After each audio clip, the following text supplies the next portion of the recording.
కొన్నిసార్లంతే కొన్ని అంశాలు కాకతాళీయంగా జరిగిపోతూ ఉంటాయి. 2024 ఎన్నికల్లో ఏపీ అసెంబ్లీలోని 175 స్థానాలకు 175 స్థానాలు గెలవడమే టార్గెట్గా పెట్టుకున్న జగన్ వైనాట్ 175 అంటూ ప్రచారం చేయడం తెలిసిందే. 175 స్థానాల్లో 10% 17 స్థానాల్లో గెలవలేక 11 నియోజకవర్గాల్లో మాత్రమే గెలిచి చతికిలబడ్డం తెలిసిందే. ఇక్కడే మరో ఆసక్తికర కోణాన్ని విశ్లేషకులు తెరమీదకు తీసుకొచ్చారు. 2019 అసెంబ్లీ ఎన్నికల్లో ఘన విజయాన్ని సాధించి ప్రభుత్వాన్ని ఏర్పాటు చేసిన వైఎస్ జగన్మోహన్ రెడ్డికి అప్పట్లో వచ్చిన అసెంబ్లీ సీట్లు 164. దీన్ని 1+6+4 11 అవుతుందన్న సంగతి తెలిసిందే. తాను సాధించిన స్థానాల విడి అంకెల్ని కలిపితే వచ్చే మొత్తానికి సరిపోయే సీట్లు సాధించిన వైనాన్ని చూసిన వాళ్ళంతా జగన్ తరచూ ప్రస్తావించే దేవుడి స్క్రిప్టు మాటను ఆయన రాజకీయ ప్రత్యర్థులు తెరమీదకు తీసుకురావడం షురూ చేశారు. నిజానికి 2024లో అసెంబ్లీ ఎన్నికల్లో కేవలం తన బలం 11 స్థానాలకే పరిమితమవుతుందని జగన్ మాత్రమే కాదు, ఆయన అంత దారుణంగా పరాజయాన్ని చవిచూస్తారన్న విషయాన్ని టీడీపీ అధినేత చంద్రబాబు, జనసేన అధినేత పవన్ కళ్యాణ్ కూడా ఊహించి ఉండరని చెప్పుకోవాలి.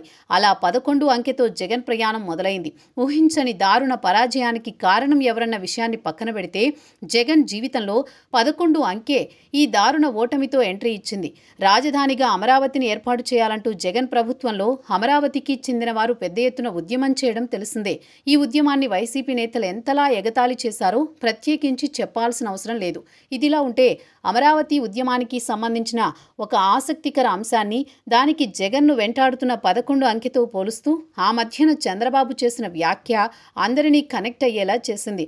కారణంగా అమరావతి రాజధాని కోసం అక్కడి ప్రజలు 1631 రోజులు ఉద్యమం చేశారన్నారు.